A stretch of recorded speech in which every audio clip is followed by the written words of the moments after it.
So நண்பா, இன்னைக்கு நம்ம என்ன பார்க்க போறோம்னா, ஒரு கர்ணப்புறா எந்த கிளைமேட்ல பக்காவா பறக்கும்? எந்த கிளைமேட்லனாலும் பறக்கும். நண்பா, கோச்சிக்காதீங்க.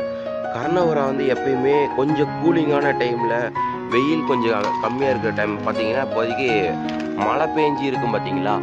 அந்த கிளைமேட்ல நல்லா பறக்கும். இல்லன்னா இந்த மாரி பனியில நல்லாவே பறக்குங்க நண்பா. கர்ணப்புறாவ பொறுத்தவரைக்கும் சிங்கிளா ஏத்தாதீங்க எப்பயுமே. கொஞ்சம் முடிஞ்ச வரைக்கும் கூட ஒரு புறாவ சேர்த்து ஏத்துங்க. அப்பதான் பறக்கும். இல்லன்னா சிங்கிளா அவ்வளோ சீக்கிரம் பறக்காது புறா. Thank you.